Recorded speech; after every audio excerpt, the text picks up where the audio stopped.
전체 다시 머릿속에 쭉 그리세요.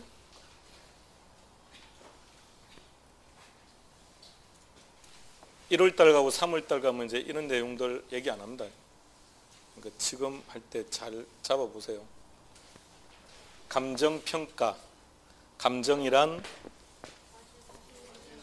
사실관계를 확인하는 작업이다. 사실이란 뭐다? 가치 형성 요인을 말한다. 가치 형성 요인은 이런 것들인데 우리가 흔히 쓸 때 입지 조건이라고 부르는 것들입니다. 그래서 이러한 작업들을 확인하기 위해서 임장해야죠. 부동산 있는 장소에 임장을 해서 첫 번째 하는 작업이 지역 분석, 환경을 분석하는 거다, 그죠? 끝나면 이제 대상 부동산을 분석하는 거예요. 개별 분석. 그럼 개별 분석을 하고 나면 이제 가격이 얼마인지 결정되는 거예요. 그런데 이러한 분석들을 통해서 차전, 가치 형성 요인과 가격 사이에는 어떠한 인과관계가 존재하고 있을까? 지하철이 신설되었다면 가격은 몇 프로 상승할 것이냐? 그 관계를 하나의 법칙으로 만든 것을 가치 재원칙이라고 한다. 그래서 이런 것들을 다루기 위한 기본 전제로서 이런 것들도 다룹니다. 자, 이 작업이 감정의 작업. 그럼 감정이 끝났다는 얘기는 가치 형성 요인에 대한 분석은 끝났다는 얘기죠. 가치 형성 요인을 다 찾았습니다. 그러면 이렇게 따져봅시다. 가치 형성 요인을 찾다 보니까 최근에 지하철이 신설되었답니다. 지하철이 신설되면 수요자 입장에서는 이 아파트를 사고 싶은 마음이 커집니까? 네. 그것을 아파트를 사고 싶은 마음, 그걸 뭐라고 바꾸면 될까요? 맞아요. 수요의 정인데, 자, 여기서는 다시 뭔가를 사고 싶다, 뭔가를 사고 싶다, 갈망한다. 이런 우리 가치 발생 요인 중에서는 욕구 또는요 구매력 다 나옵니다. 또 말해봐요. 욕구 나왔고 구매력 나왔고 유효 수요도 나오고 여기 유효 수요 있어요. 맞아, 유효 수요는 맞아요.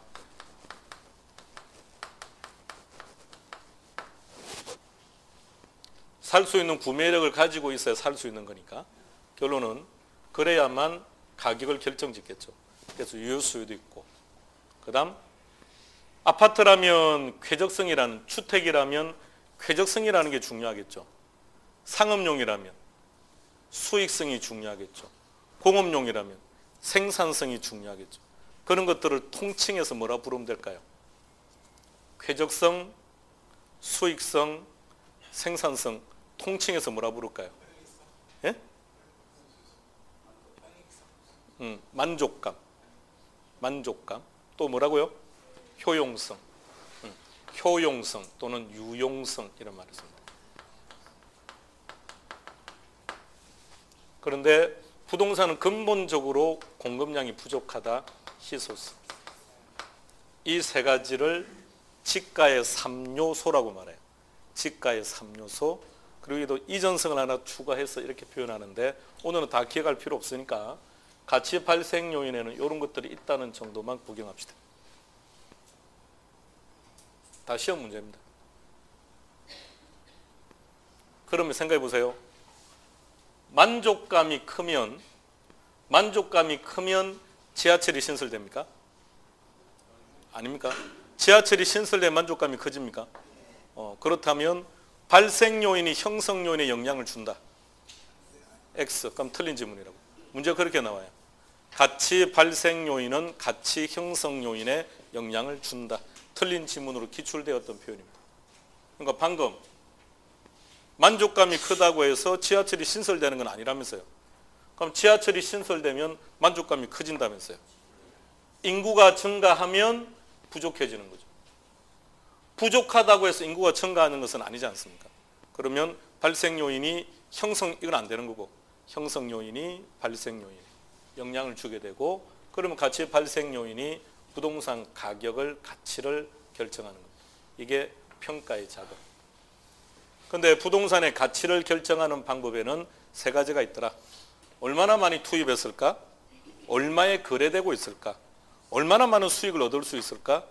기준으로 해서 가치를 결정합니다. 이것을 가치의 삼면성, 제목 시작, 비용성, 시장성, 수익성. 이것을 가지고 이제 감정평가 3방식으로 활용하는 거예요. 자, 이 세 가지 주장한 사람은 마샬이라는 경제학자고요. 감정평가 학자들이 이것을 활용해요. 그러니까 3방식이라는 게 나옵니다. 3방식 시작, 원가 방식. 매 방식은 다시 가액을 구할 수도 있고 임대료를 구할 수도 있으니까 이제 가액과 임대료를 구하는 방법으로 들어가 봅시다. 자, 용어들을 일단 좀 잘 구경해 보세요. 비용성은 어떻게 평가를 하겠다는 얘기입니까? 투입된 비용이죠. 그죠? 투입된 비용이 1억이면 1억짜리, 투입된 비용이 100억이면 100억짜리. 얼마나 많은 비용을 투입했을까? 이렇게 표현합니다. 원가 방식에서 가액 구하는 방법을 뭐라고 한다고요? 원가법. 원가법. 그러니까 원가법을 조금 더 설명해 보세요. 원가법은 어떻게 구하겠다는 겁니까? 투입된 비용을 어떻게 하겠다는 얘기입니까? 합치겠다고. 그죠? 합산하겠다. 재료비 얼마, 인건비, 노무비 얼마, 경비 합치겠다는 거죠. 합친다. 합친다는 것을 한자어로 쌀적 이렇게 써요. 쌀적. 다시 뭐라고요? 합쳐서 계산한다. 그러니까 투입된 비용들을 합쳐서 계산해서 그것이 임대료다. 그게 적산. 용어 좀 정리합시다. 기계적으로 원가법, 적산법 이렇게 끝내지 말고요. 원가 방식에서 가액을 구하는 방법은 투입된 원가를 통해서 구하겠다는 뜻이니까 원가법이고, 원가 방식이라고 하는 것의 개념이 투입된 비용들을 합치겠다는 뜻이니까 합친다, 시그마한다, 적산한다, 적산법 이렇게 부릅니다. 비교 방식은 어떻게 구하겠다는 얘기입니까?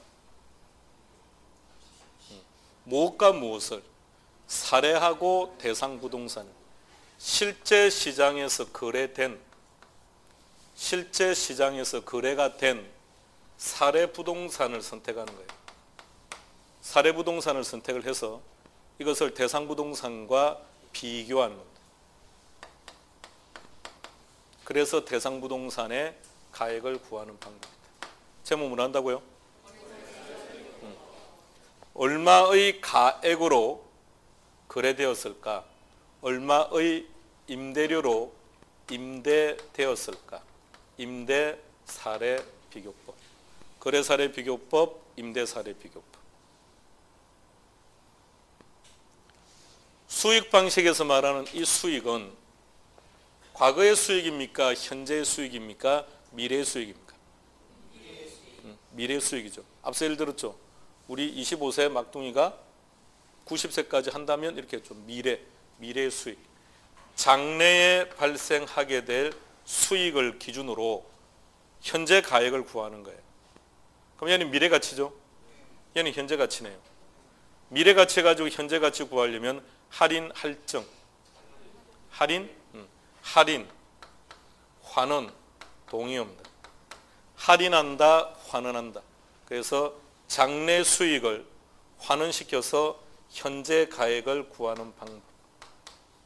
수익 환원법 이렇게 말해요.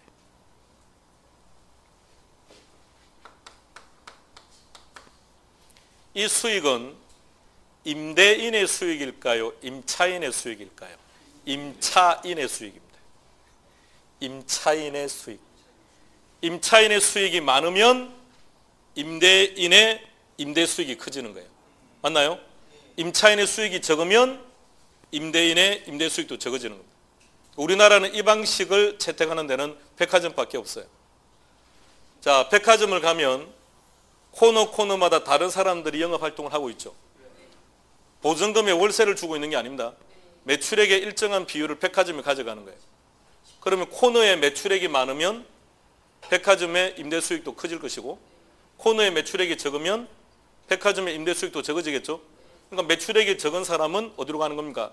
화장실 옆으로 보내는 거예요. 그러니까 화장실 옆에 있는 코너가 제일 매출액이 떨어지는 업종이에요. 그래도 매출액 신장을 못 시키면요. 대출되는 거죠. 백화점 나쁜 놈이에요. 자, 그래서 누구의 수익이라고요? 임차인의 수익이라고요. 그럼 임차인의 수익이 크면 임대인의 임대 수익도 큰 거죠. 근데 문제가 있습니다. 임차인이 왜 그것만큼 임대료를 주는지는 몰라요. 다시, 임차인이 수익이 발생하면 그 수익의 일정한 비율을 임대인에게 줄 거 아닙니까? 근데 임대인 입장에서 보면 왜 이 수익이 발생했는지를 모른다고요. 그래서 분석을 한번 해보자는 얘기입니다. 그 제목을 수익 분석법 이렇게 말합니다. 이게 7방법입니다. 칠판 들어갑시다. 7방법입니다. 원가법부터 시작. 원가법, 적산법,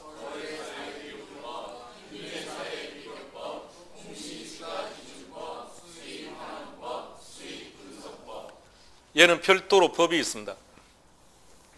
별도의 법에 따라서 규정하고 있는데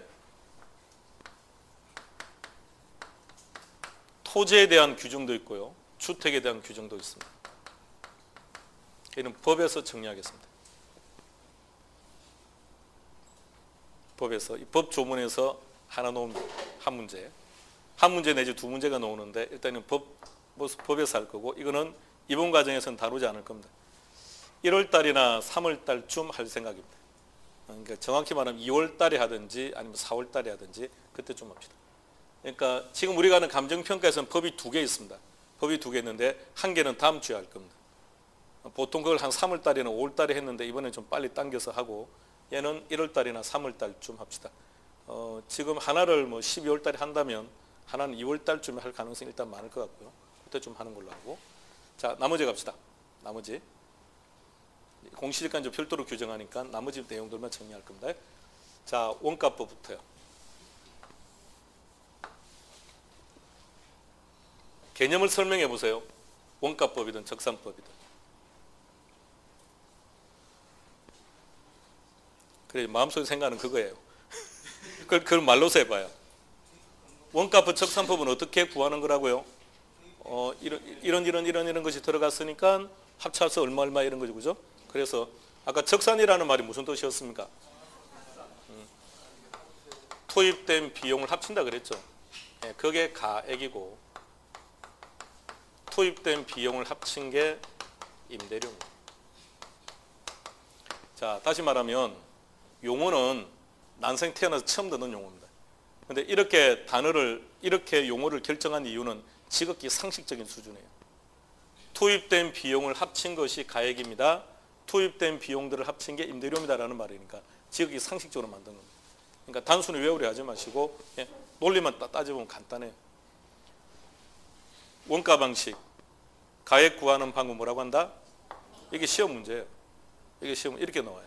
그럼 틀리게 되면 어떻게 되느냐? 원가 방식에서 가액을 구하는 방법을 적산법이라 하고 이래 나와요. 임대료를 구하는 방법 원가법이라 한다 이렇게.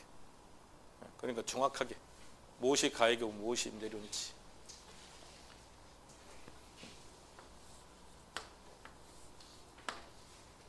거래 사례와 임대 사례를 설명해 보세요.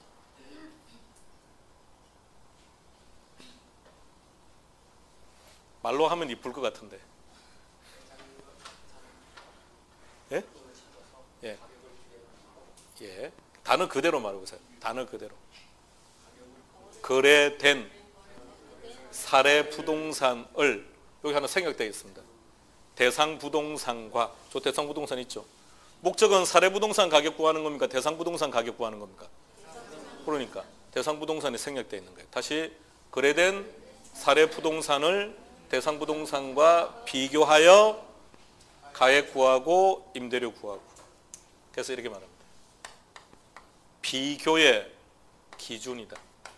비준 가액, 비준 임대료. 간단한데 가장 비합리적인 방식이에요. 비교 방식은 대상 부동산을 통해서 구하는 게 아니죠. 사례 부동산요. 그럼 사례가 잘못 결정되면 대상 부동산의 가격도 엉터리가 된다는 얘기입니다. 그래서 비교의 기준이다. 그래서 비준 이런 용어를 쓴 거예요. 자, 계속 갑니다. 수익 방식으로 가봅시다. 설명해 보세요. 수익환원법. 말은 분명히 어려운 거는 맞아요. 그런데 이 단어 하나하나를 통해서 의미 전달을 정확하게 하려고 한 거예요. 현재 가치, 미래 가치를 다시 설정합니다. 현재 가치를 가지고 미래 가치를 구할 때는 어떻게 한다고요? 할증. 미래 가치를 현재 가치 구할 때는 할인. 할인한다는 말이나 환원한다는 말이나 동의어예요. 그러면 환헌이라는 단어가 들어간 거 보니 얘는 현재, 미래라는 말입니다. 미래 수익을 환원해서 현재 가액을 구한다 이 뜻이에요. 그래서 그 가액을 이렇게 말합니다. 그 임대료를 이렇게 말합니다. 자, 용어들을 다 보세요. 아주 상식적입니다. 투입된 모든 비용들을 합친 것이 가액이고 임대료다. 사례부동산을 통해서 대상부동산을 구하는 거니까 비교의 기준이 되는 가액이고 비교의 기준이 되는 임대료다. 수익을 가지고 가액을 구한다. 수익 가지고 임대료 구한다. 7방법이었습니다. 공시지가 기준표 일단 빼고 6가지만 열갑시다. 시작. 적산가액, 적산임대료,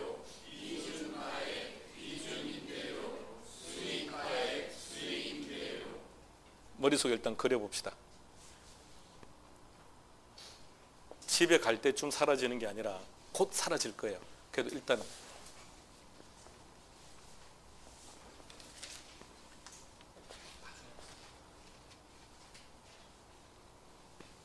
자, 그래서 순간순간 하나씩 입력해야 돼요.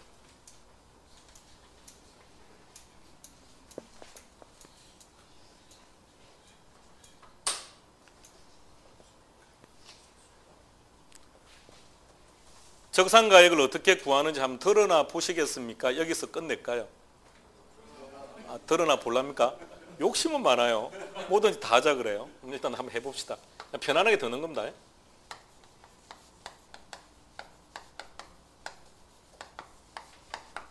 단어가 뭐라고요? 다시 한 번 더. 조달. 그럼 재조달은 다른 말로 말하면 신축.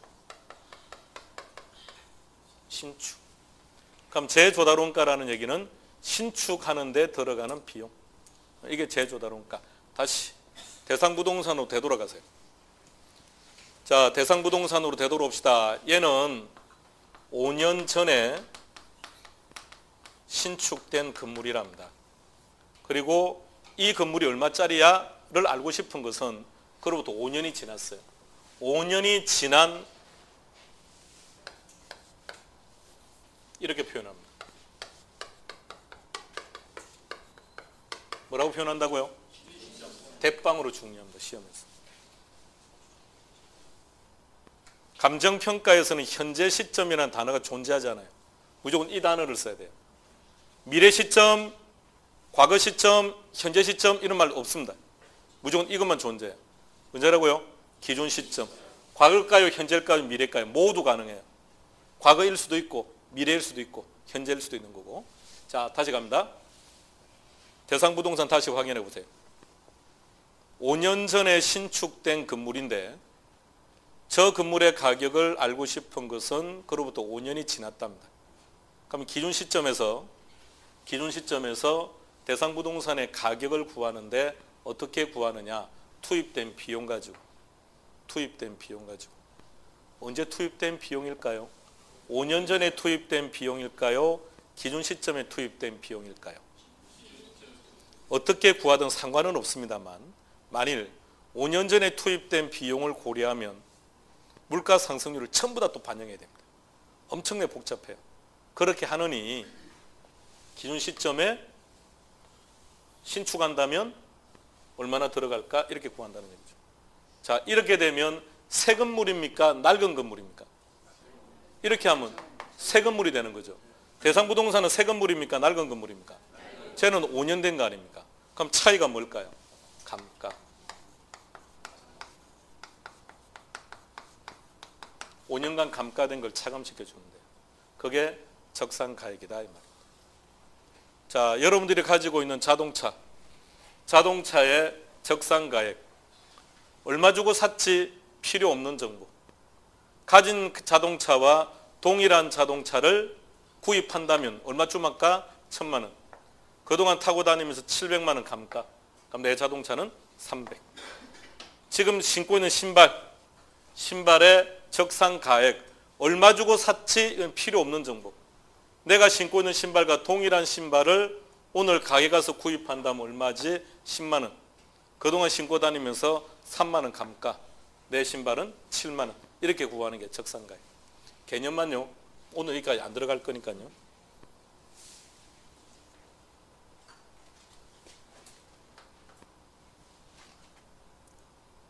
적산 임대료 한번 구해봅시다.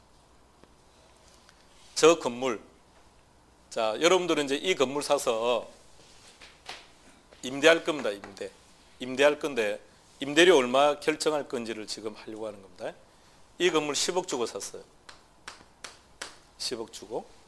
근데 이 건물을 10억 주고 사는 그 시점에 은행 이자율, 레이트 이렇게 합시다. 10%였다고 합시다.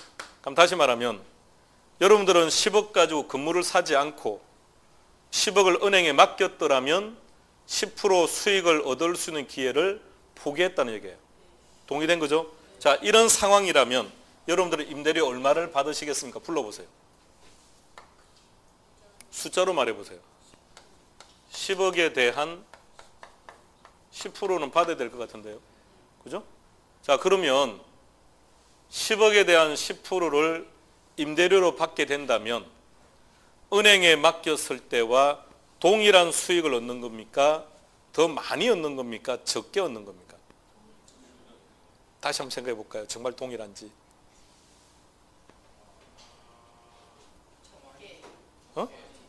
적게 받는 거죠. 왜 적게 받는 거죠? 시간이 가면 갈수록 이 건물은 그렇죠. 감가가 발생하겠죠. 그죠? 그럼 감가되는 것만큼 건물주는 손해보는 거 아닙니까? 임대사업을 하는 바람에 재산세도 내야 될 것 같은데요. 화재, 보험료 등등등 결론 임대는 손해보네요. 요것만큼 더 받아야죠. 자, 얼마 주고 샀다고요? 10억을 이렇게 표현합니다. 뭐라고 한다고요? 기초가액. 최소한 10%의 수익은 생기겠지. 감가상각비 등을 통칭해서 부르는 말. 임대사업 때문에 필연적으로 소요되는 모든 경비. 세법 시간에서는 필요 경비라고 공부할 거예요. 개론에서 필요 재경비입니다. 달라요. 자, 필요 재경비. 읽어볼까요? 시작. 기초가액 곱하기 기대 이율 플러스 15년 전에는 어떻게 나왔느냐? 적산임대료 구하라. 그래서 계산 문제로 나오거나 또는 필요 재경비 항목이 아닌 거 찾아라. 이렇게 나왔습니다. 지금은 그렇게 유치하게 안 나와요. 지금 어떻게 나오느냐? 블랭크 채워놓고 뭐가 들어가면 되겠네 이렇게 나옵니다. 블랭크 채워놓고 뭐가 들어가면 되겠네 이렇게 나옵니다. 더 이상 디테일하게 들어갈 필요가 없습니다. 내부적인 상황. 이유는 우리 시험 15회를 기준으로 해서 문항수가 많이 바뀌었습니다. 15회 때까지는 감정평가 15문제 나왔습니다. 지금은 7문제입니다. 그렇기 때문에 지금은 디테일하게 못 들어가요. 전반적인 흐름에 대해서 중요한 것 중심으로 물어보기 때문에 그러니까 방금 가액이 중요합니까? 임대료가 중요합니까? 가액이 중요하기 때문에 임대료에다가 한 문제를 출제할 만큼의 빈도수가 안 들어갑니다. 그러니까 놓은다면 이것저것 산식들 몽땅 모아놓고 블랭크 해놓고 무엇이 들어가면 될까요? 이런 식입니다. 그러니까 산식 구조만 아시면 돼요. 자, 원가법이었습니다. 적산법하고 어떻게 구하는지 한번 쭉 확인해 보시고.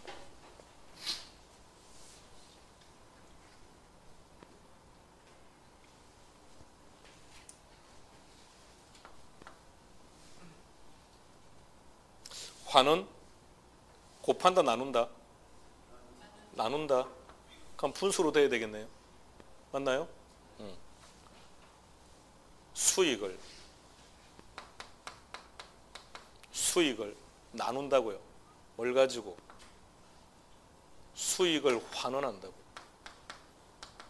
환원해라고 했으니까 뭘 가지고? 이자율 가지고. 무슨 수익이냐? 순수익이에요. 근데 순수익의 종류가 5가지예요. 가능초소득, 유효초소득, 순영업소득, 세전현금수지, 세후현금수지.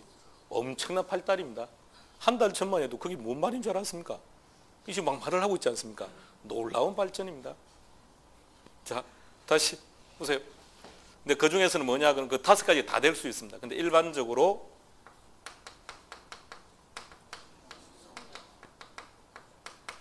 이제 만약 계산 문제라면 계산 문제에서는 이제 딱 단서를 답니다.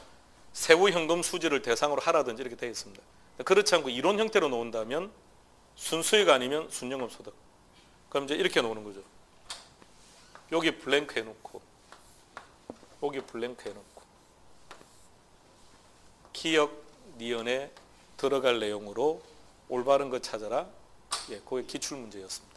그런 식으로 출제합니다. 물론 여기 블랭크 속에 들어갈 게 뭐냐? 2번 나왔던 문제이기도 하고 이런 형태로. 그러니까 산식은 기본적으로 알고 계셔야 돼요. 이런 거 이렇게 나왔을 때 무조건 맞춰야 되니까. 자, 수익 임대료. 적사님들을 찾아보세요. 불러보세요. 요걸 수익 방식 입장에서 보면 이렇게 되는 거예요. 그리고 플러스 뭐라고요? 그대로 가지고 내려오면 돼요.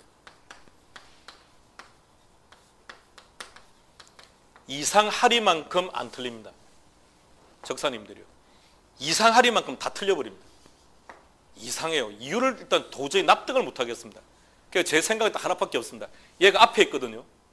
앞에 있으면 이거 좀 보다가 그 다음부터 안 보는 거야. 그러니까 이거는 맞추고 이거는 틀려요. 그러니까 둘은 같이 묶어서 하셔야 돼요. 그래 안 틀려 둘 다. 같은 개념으로 보시면 돼요. 기초가액 곱하기 기대율이 수익 방식에서는 순수익이구나. 요 개념 생각해 보세요. 이율, 이자율. 내가 투자한 돈 곱하기 이자율. 수익이겠네요. 그럼 고선의 수익 방식을 이런 용어로 바꿔 쓴 거죠. 순수익. 플러스 필요 재행비는 동일한 내용입니다. 자, 뒤에 구조는 일단 한번 보기로 한 거니까 그냥 보는 선에서만 끝냅시다. 1월 달에 좀 더 구체적으로 들어가서 하기로 하고요. 자, 다시 평가 내용만 다시 한 번 더 머릿속에 그려보세요.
먼저 자료 먼저 보시겠습니까? 칠판.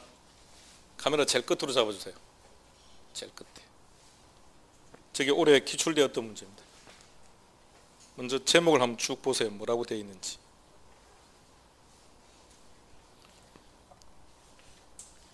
시상가액 조정을 통해 구한 감정평가액 그랬습니다. 그리고 세 가지 정보가 주어져 있습니다. 거래 사례를 통해서 구한 조정 비용, 임대료를 통해서 구한 시상가액이 나와 있고, 그리고 조정 방법 나와 있고, 각각의 가중치가 나와 있습니다. 아주 쉬운 문제예요. 아주 쉬운 문제인데 보기만 하면 누구나 다 풀을 수 있는 문제입니다. 자, 가봅시다.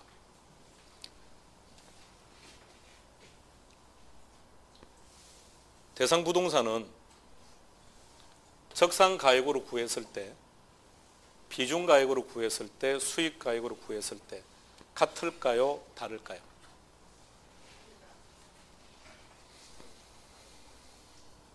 자, 앞서 우리 자격증의 가치 따져봐요. 자격증의 가치, 적상가액, 비중가액, 수익가액 따져보세요. 어땠는지 비슷했습니까? 우리 자격증의 가치를 적상가액으로 구해보면 이거 얼마 되지도 않습니다. 뭐 비용 얼마나 투입했다고요? 투입한 비용도 없는데. 별로 투입한 거 없죠? 예. 수강료 정도? 교통비? 뭐 이런 것들, 기회비용은 안 되니까. 예. 얼마 되지도 않아요. 그런데 비중가액 따져보세요. 현업을 하고 계신 분들에게 연봉이 얼마입니까? 물어보고 했을 때는 이게 훨씬 크겠네요. 막둥이 아까 보세요.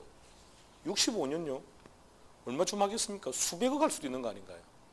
그러면 대상 부동산을 평가할 때 평가 방식에 따라서 산정된 가액은 비슷할까요? 차이가 심할까요? 차이가 심합니다. 왜냐하면 각각의 방식이 근본적으로 다르지 않습니까? 하나는 투입된 비용으로, 하나는 발생하는 수익으로. 학원 건물 생각해 보세요. 학원 건물. 이는 상업용이죠. 예. 투입된 비용 생각해 보세요. 얼마쯤 되겠는지. 얘보다는 얘가 절대적으로 비쌉니다. 예. 땅값에다가 건축비인데 이거 얼마 더 간다고요? 근데 그것 대비 지금 현재 임대 수익은 훨씬 높아요. 그렇다면 이 가격을 뭐라고 부르느냐 이렇게 불러요.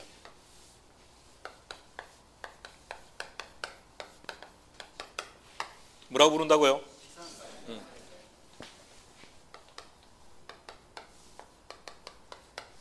시험 삼아서 계산해 본 가액입니다. 감정평가는 무엇을 구하는 게 목적이냐? 얘를 목적으로 합니다. 뭘 한다고요? 다음 주 우리 감칙 보면서 합시다.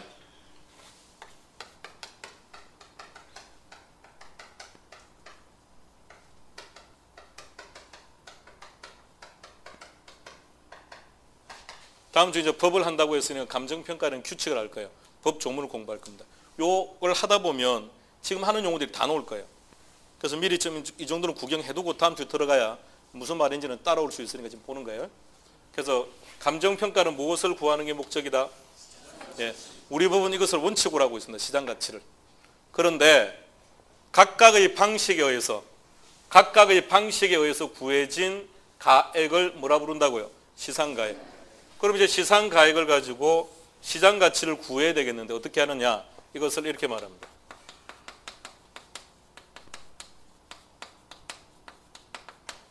뭐라고 표현한다고요? 시상가액을 조정해요. 조정. 그 방법이, 조정하는 방법이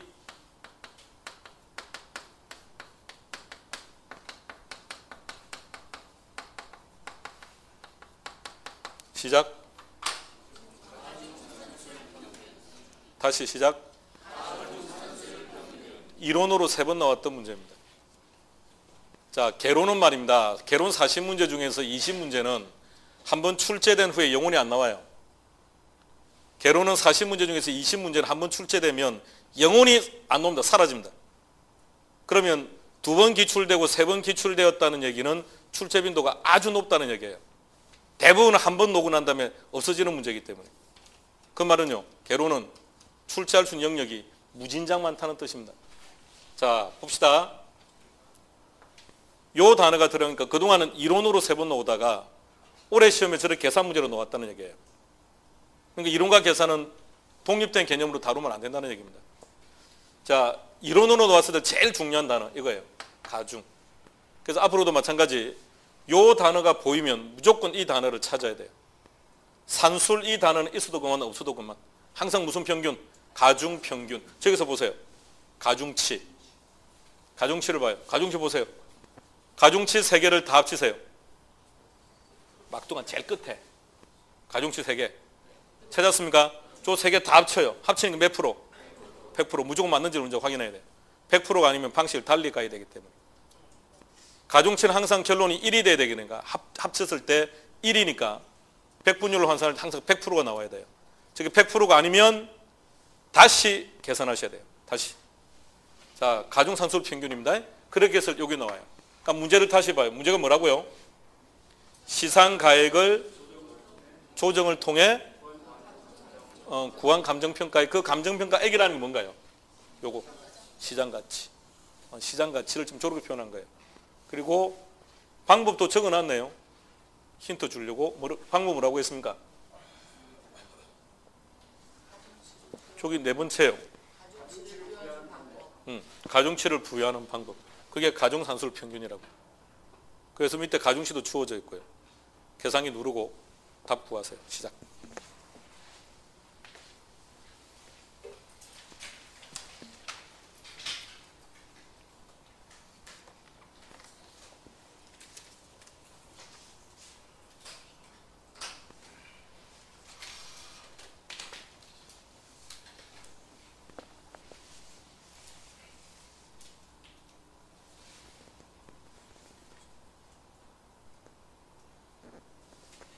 계산기를 누르지 않아도 답이 나오나요? 뭘 고민하는 척 할까요? 전 모르겠는데 고민한 이유가 금액 3개 있고 가중치 3개 있으면 그냥 뭔지 몰라도 곱하면 될 것 같은데 곱해서 더하면 될 것 같은데 뭐 상식적인 수준이구만요. 이게 얼마나 문제가 쉬웠는지 아십니까? 그러니까 뭐가 문제냐면 어느 거하고 20%를 적용할 건지 어느 거하고 50%를 적용할 건지가 문제죠. 근데 출제자는 너무 친절해요. 순서대로 다 적어놨어요. 순서대로. 순서대로 곱하고 대버리면 그게 답이에요.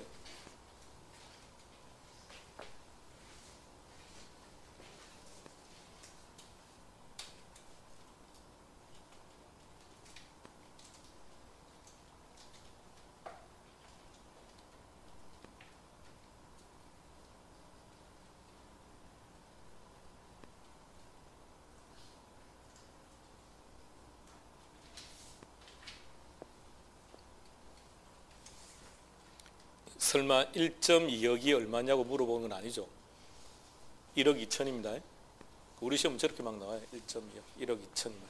답이 얼마 나옵니까? 아닌 것 같은데요. 얼마?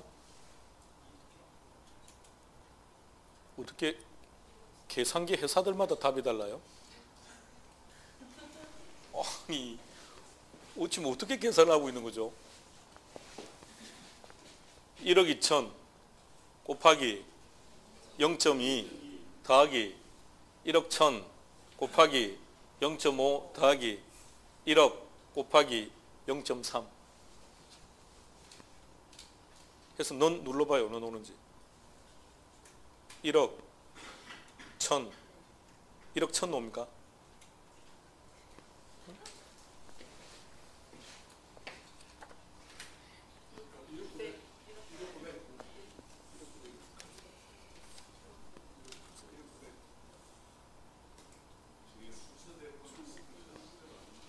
순서대로가 아니네요. 순서대로가 아니네요. 거래 사례네요. 거래 사례니까 이게 비교 방식이래요.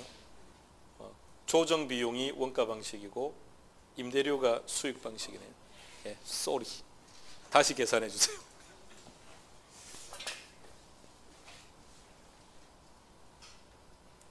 첫 번째는 거래 사례 그랬으니까 뭐 비교 방식. B는 조정 비용, 조정한다. 사례와 조정한다는 뜻이에요. 그리고 수익 방식이니까 임대료를 수익으로 본 거죠. 얼마에 1억 1200. 네. 1억 1200이 나올 겁니다.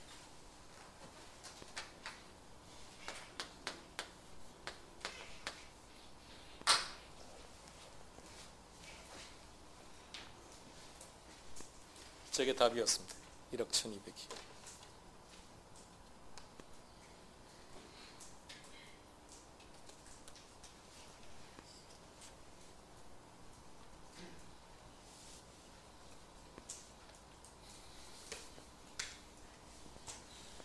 자, 또 올해 기출되었던 문제를 읽어볼 테니까요. 답을 한번 찾아보세요. 문제는 지역 분석과 개별 분석에 대한 설명으로 틀린 것은 이렇게 나왔습니다. 5개 지문을 읽어볼 테니까 언제 X인지를 말해보세요. 지역 분석을 통해 해당 지역 내 부동산의 표준적 이용과 가격 수준을 파악할 수 있다. 잘 모르면 뉘앙스로 답 결정해요. OX, O, 2번. 이제 2번은 이제 못 들은 건데 한번 들어봐요. 지역 분석에 있어서 중요한 대상은 인근 지역, 유사 지역, 동일 수급권이다. 뭔 말인지는 모르겠지만 일단 예. O, 3번. 대상 부동산의 채유효 이용을 판정하기 위해 개별 분석이 필요하다.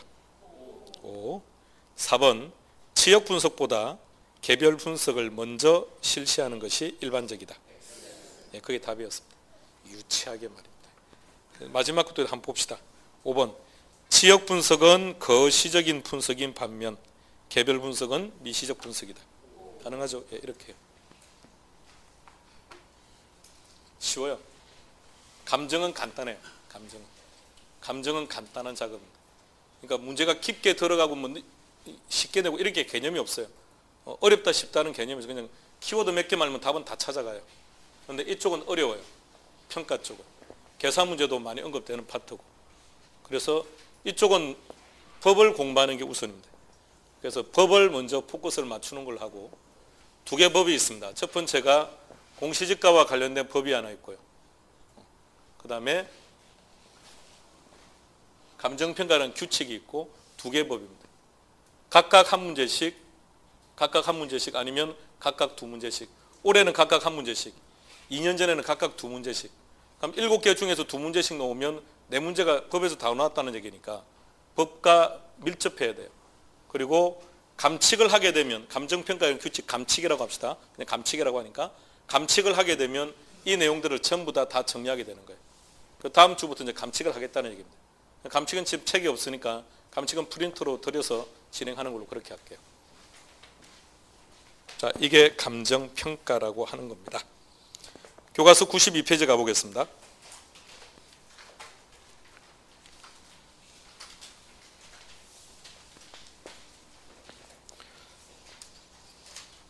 (93페이지) 큰 2번 제목이 뭐라고 되어 있습니까? 감정평가 유형이라고 되어 있죠. 네, 이겁니다. 감정평가 분류. 감정평가 분류라는 것. 95페이지. 2절의 제목이 가치 이론이라고 되어 있습니까? 그래서 1번에 가치가 있고 넘겨보시면 가치와 가격에 구별되어 있는데 그게 저기 적어놨죠. 가치와 가격. 요 개념. 그리고 96페이지. 큰 3번. 제목 뭐라고 되어 있습니까? 자, 오른쪽 페이지로 갈게요. 2번에 가치 형성 요인. 부동산 가치는 가치 발생 요인에 의해 발생하고 수요 공급의 작용에 의해서 결정됩니다. 이런 말들이 쭉 나옵니다. 그런데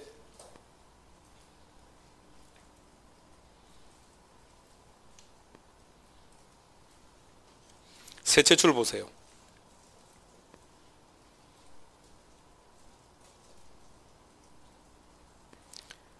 가치 발생 요인에 영향을 미쳐 그러니까 가치의 발생 요인에 영향을 준다고요. 미처 경제적 가치 영향을 주는 것을 제일 마지막에 가치 형성 요인에 한다 그랬죠. 그죠? 표현이 좀 어려운데 표현을 바꿀게요. 자, 기본서에는 그렇게 안 나와 있을 겁니다. 표현을 바꿔서. 자, 다시 둘의 관계. 뭐라고요? 가치 형성 요인은 가치 발생 요인에 영향을 준다 이 말입니다. 그 말을 좀 그렇게 표현을 조금 약간 해놓은 거고요. 넘길게요. 98페이지. 제목 뭐라고 되어 있습니까? 가치의 원칙. 100페이지. 감정평가 3방식 되어 있습니다. 그래서 오른쪽 페이지 오시면 표 하나 있네요. 표 찾았습니까? 제목 뭐라고요? 3방식 7방법이다. 그죠? 공시지가 기준표이 하나 되어 있으니까. 그죠? 네, 그 3방식 7방법. 거기서 7방법 볼까요? 원가법, 적산법, 거래사례 비교법, 공시지가 기준법, 임대사례 비교법, 수익환원법, 수익분석법. 바로 뒤에 임대료와 가액 용어들만 쭉요. 다음 큰 2번 제목 뭐라고 되어 있습니까? 예. 넘기시면 원가 방식, 비교 방식, 수익 방식. 끝. 입문서는 여기까지입니다. 입문서는 여기까지고, 우리는 이제 기본서 놓으면 그 디테일에 이제 다 들어가야죠. 책은 다음 주 말쯤 되면, 다음 주가 아니라 이번 주 말쯤 되면, 오늘 이제 책 마무리 끝냈습니다. 마무리 끝내고 오늘 원고 넘기면 이제 인쇄 들어가니까 이번 주말이나 다음 주 초쯤 되면 여러분 수중에 책이 들어올 겁니다. 723페이지 나왔습니다. 작은 거예요. 예전에 950페이지까지 갔던 거고 작년은 800페이지인데 그대로 줄인 거예요. 100페이지가량 지금 줄인 겁니다. 줄여서 그 정도 된 거고 더 확 줄여버릴까요? 알든 모르든. 자, 칠판 감정평가요. 별 내용 없죠?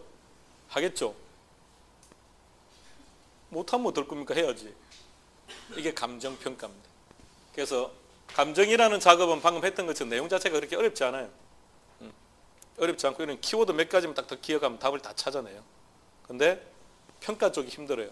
계산 문제도 해야 되고 내용도 많고 이론적인 베이스도 많고 다룰 영역들이 많고 그래서 일정한 시간이 지나면 지날수록 여러분들은 점점 얘 안 하려고 합니다. 이쪽을 안 하려고 해요.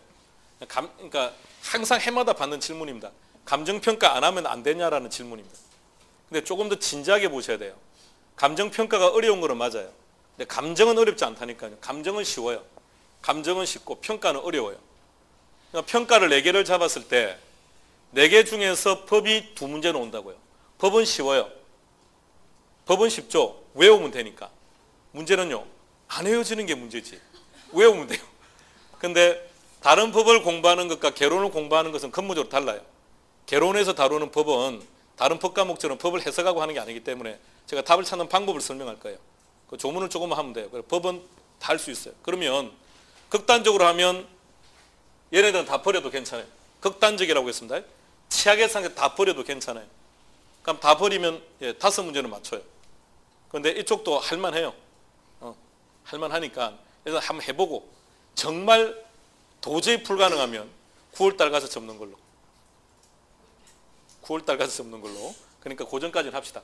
그러니까 교과서를 나중에 기본서를 받아보면 감정평가 전체 볼륨 중에서 얘네들이 페이지가 차지하는 볼륨이 제일 많아요.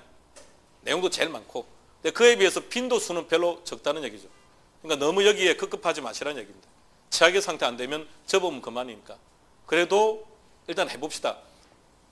접을 거 자꾸 접다 보면 나중에 남는 게 몇 개 없기 때문에 일단은 최선을 다해서 하다가 최악의 상태 안 되면 그때가 접는 걸로. 이게 감정평가였습니다. 자, 전체 정리는 끝났습니다. 이제 끝났고 오늘은 이 중에서 어느 특정한 파트를 조금 더 깊게 들어갈 생각입니다. 남은 1시간 동안 어느 특정한 파트를 7방법 중에서 뭐가 제일 당깁니까? 예? 어느 거요? 이거 원가법요? 제일 할 게 많아요. 자, 어느 게 원가법이 당기면 안 될 것 같은데. 자, 괜찮아요. 뭐가 당기고 개개인의 문제인데. 자, 요게 뭔가 팍 느낌이 오는 사람이 합격이에요. 이게 제일 중요하겠죠. 느낌을 생각해 봐요. 부동산을 평가할 때 뭐가 제일 좋다는 얘기입니까? 내가 저것을, 아파트도 마찬가지예요. 실은 아파트는 어떤 게 제일 좋으냐? 아파트는 이 방식으로 가는 거예요. 쟤는 감가됩니까? 예, 그러니까 이렇게, 이렇게. 내가 아파트를 산다. 오늘 아파트를 산다. 그럼 쟤를 신축하면 얼마쯤 들어가지? 5억. 그동안 제가 3억 감가. 그럼 얘는 2억짜리 이렇게 하는 거예요. 근데 현실은, 우리 현실은 아니죠. 이렇게 가죠. 예. 여러분들은 아파트를 살 때 뭘 생각하십니까? 그래요. 역세권요. 왜 역세권 따지십니까? 팔 때 잘 팔리고 가격이 많이 오를 거라는 생각 때문에. 왜 학군을 따집니까? 우리 애가 좋은 학군을 다니는 게 중요한 게 팔아먹을 때 잘 팔리니까. 그러니까 우리는 이미 아파트를 살 때 팔 것에 대한 걱정을 하고 산다는 얘기예요. 그러니까 우리 마인드가 어느 순간부터 이상한 마인드로 바뀌어버린 거예요. 그래서 수익 방식이 제일 시험 문제로서는 중요합니다. 그래서 요거 조금 더 깊게 들어갈게요. 요거 조금 더 깊게 들어가고 다음 시간에는 감측하는 걸로 그렇게 합시다. 오늘은 아니고 쉬었다 하겠습니다.